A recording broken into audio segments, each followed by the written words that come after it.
There has been a lot of speculation regarding this map known as the Piri-Reis map. It was created long ago and it depicts an area that many believe to be Antarctica, but it shows no ice. It also shows the interior and some of the features of the interior that wouldn't have been possible to know given the state of the continent, if that had truly been the case. Now, the story of how the map came to be explains a lot of how that could possibly have been rendered at the time it was allegedly to have been rendered. But there's another explanation, because there's people that say, well, it's just South America. And they have some evidence for that. I really believe that that both people are right, but because of time, language gets changed. One of the things that we learned as linguists in the military, that sometimes things don't always mean the same thing, even in very close languages. Like, for example, the Romance languages, Spanish, Italian, French, Portuguese.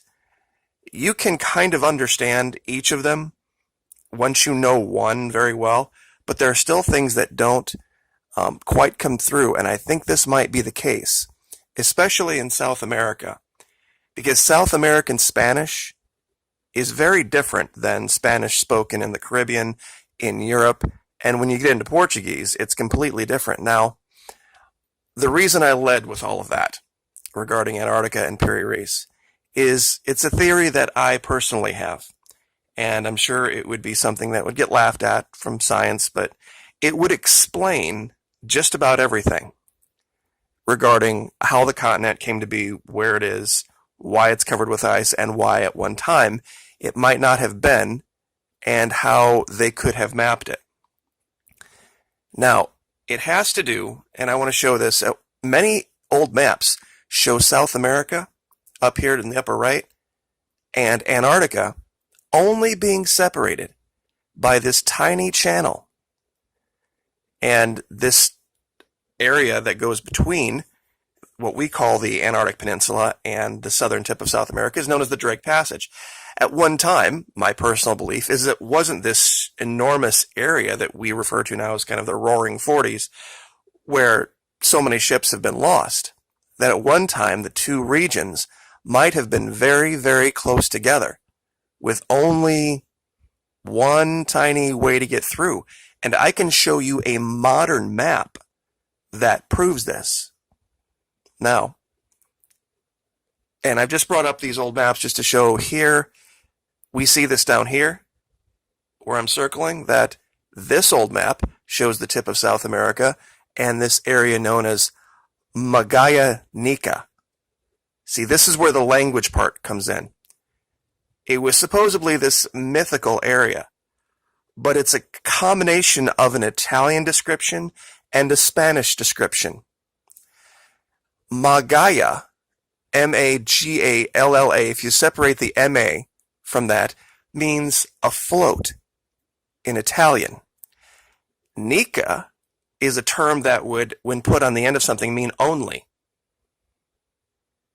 So only afloat would be the translation of this quote-unquote mythical land. Now, I just want to go over some basic information real quick on this, just to show some evidence of what I'm going to state later about this. And I do have some discoveries in Antarctica that I haven't shown anyone. We're going to get to that, trust me. And it does show that there was trade. It shows that there was a seafaring civilization down there that was able to use maps for the original reason maps were created. And that's why I'm here. Maps weren't just created for fun. Maps were incredibly expensive, time-consuming, difficult things to create at that time in the 1500s, and they did so for the sole purpose of trade. You have a better map than, your competitor, and you're going to be able to make more money. And that's really what it boiled down to at the time, the reason they created these maps. But anyway, October 9, 1929, German theologian Gustav Adolf Deissmann was cataloging items in the Topkapi Palace Library in Istanbul when he happened across a curious parchment located among some disregarded material. On the gazelle skin parchment was a map now referred to as the Piri-Reis map. The map was drawn and signed by Turkish cartographer Haji Ahmed Muhyiddin Piri, aka Piri-Reis, and is dated to 1513 AD. Reis was an admiral in the Turkish Navy, an experienced sailor and cartographer who claimed to have used 20 source maps and charts to construct the map, including 8 Ptolemaic maps, 4 Portuguese maps, an Arabic map, and a map by Christopher Columbus. Now, it talks here about how that it depicts Antarctica, but it couldn't possibly have been the case. And there's, people that said, well, look at some of these features. They match up to South America. So clearly he was only talking about areas in South America. Now here, and this is the only reason I'm including this in the part that I'm speaking, is that it's kind of important. The Greeks were able to create cylindrical maps based on their knowledge of a spherical Earth. The Greeks knew this thousands of years ago through mercatorial projection, which was not used by Europeans until later in the 16th century. And were also able to use astronomy and geometry to calculate latitude and longitude. Though absolute accuracy was not possible until the invention of the chronometer in 1760, while these two feats, amazing as they are, could not be explained by use of Greek source maps and charts from the age of Alexander, nothing could explain the inclusion of, and here's the thing, Antarctica. They wouldn't have called it Antarctica at the time. They would have given it another name. And that's why I think this is this land known as Maquis Nika. Now, in this supposed place called Maquis Nika, there was this bird that they referred to as furafue, and it was said to be a very large bird, as big as a hut, but instead of feathers, it had scales. Now, what would you initially think if you saw something flying around big as a house, covered in scales? We would, of course, classically call that a dragon, wouldn't we? You see, and that's the point I wanted to get to. Now, without any further delay, let me show you that evidence. And it comes from, we've used this map before. Now, this is a detailed, high-resolution map. I want to show you a part of the Antarctic Peninsula right here. Do you see where this spine of mountains is broken? Right here? And there is this enormous passageway through them. You see, this is what I think the original Drake Passage was. Now, you would ask, well, wait a minute, how do you explain that giant space in between the tip of the Antarctic Peninsula and South America? Well, I personally believe, honestly, and this is Google Earth Pro, where we've been so many times. Do you see how the Patagonian ice fields up here, how they curve to the right? And do you see how this peninsula curves in the same direction? And what do we see on the ocean floor? It looks like somebody took a giant, basically fist, and bashed open these two areas, and you can even see where it pushed up the land here. Now, in this particular case, by fist, what I mean is there was some type of an event, some type of a large water event that pushed a giant wall of water through this region that broke these two pieces of land that were once connected together. That's why so many things that are, I guess, native to southern South America can be found on the Antarctic Peninsula. It's not unlike what some people like to make you believe. The southern seas and the Antarctic Peninsula are some of the most rich seas for life on the planet. There's no lack of life down here. The reason that there is a problem for mariners, modern mariners, is that it's just a very, very rough sea on the surface because of the way the currents are. Which kind of would make you think that if that was the case, that whatever this event was that separated, Tierra del Fuego from this Antarctic Peninsula would have been part of that. This group of 7 islands over here, 7 or 8 islands, just looks like it's evidence. Because none of these islands show up on the really, really old maps. And these would have been key islands. These would have been, you have this giant empty space coming from the African continent. This would have been the first thing they would have seen. And many, many old maps don't even show them having existed. So I think it was something very recent, the creation of these islands. Now, let me show you a couple other maps that kind of show this. This is a map that was created that shows what Antarctica might have looked like had there not been the ice. The altitude of the land would have been much higher. And when you look, even this map up here, let me see if I can angle this up properly,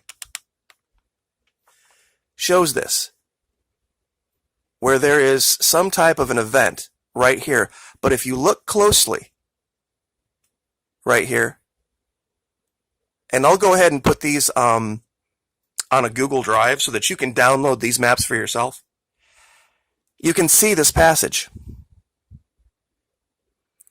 I really do believe that Antarctica was the mythical Maquis. And at one time, and even science has said that they have found evidence that at one time it was very balmy and tropical, and evidence for all sorts of life and activity. And let's see. Here as well, on this map, and this was the British topographical map, you can see the passage.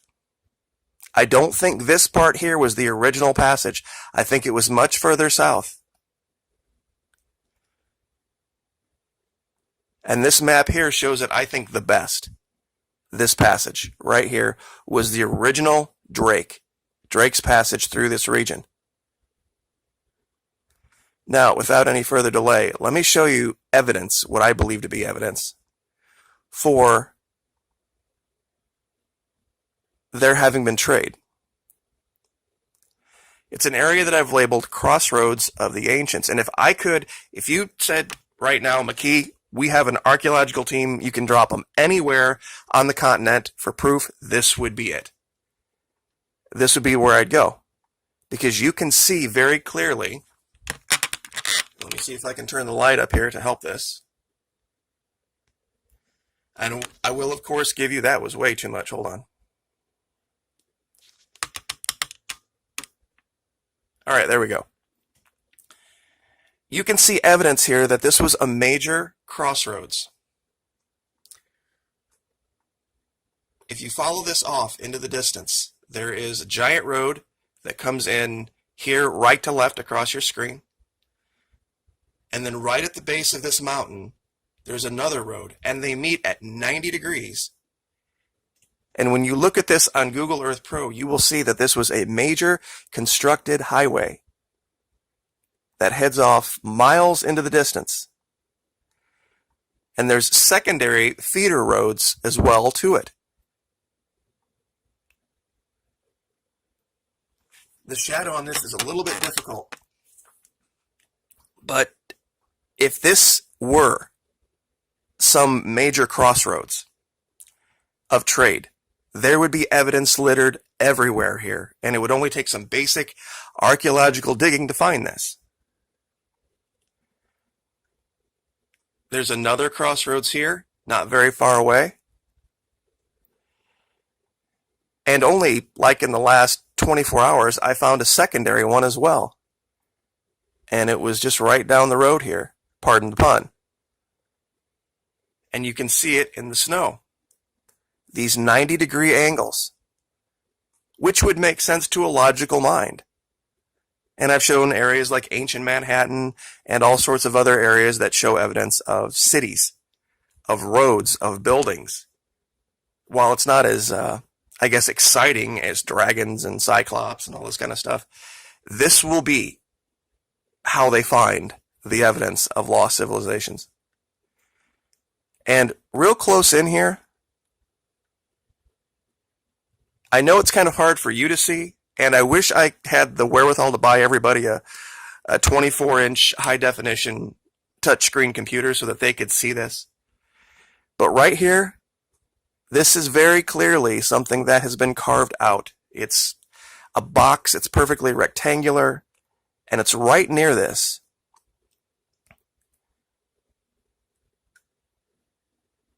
When you look at this, it's just about impossible to think that this could be some formation, some natural formation. Looking at maps from everywhere else around the world, anyway. But I think this was the mythical Maquis. And I do honestly believe that the Antarctic Peninsula, what we know to be, was connected. Absolutely part of southern South America. And it was much like Panama, in the sense that, there's this very tiny strip of land, and there was a canal constructed. I mean, who knows? Maybe, just maybe, and let me show this again. And this is just theory, speculation. You see, there's this passageway here. Well, what if somebody got the bright idea, there we go, at one time in the past, that they wanted to construct another canal, but didn't realize, perhaps, maybe, that there was a major altitude difference in the Pacific Ocean and the Atlantic Ocean. And let me see if I can zoom out on this and see if I can show this so that you can see it. 1 second.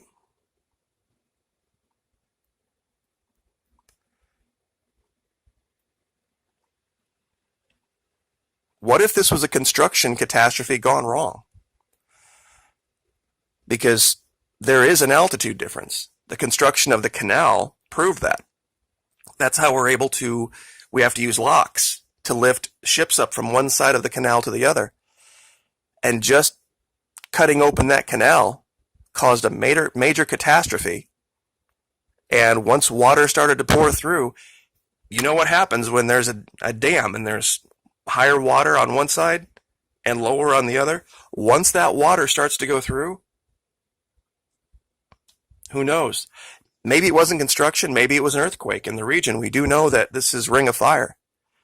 A major earthquake lowers the land 8-10 feet, like what happened in Fukushima, and water starts to run through from one side to the other, and all of a sudden, a river becomes this giant rushing gorge, and then it just keeps going and going and going with the force of an ocean. This could have happened over a period of, 75 or 100 years. But that's, of course, speculation. But that's what I really think is the case here. And it would make both people right. That, yes, South America, and yes, Antarctica, but they were at one time one joined area. And I guess I will just leave that there. Theories being what they are. What do you guys think? Like, share, subscribe, and we will see you next time.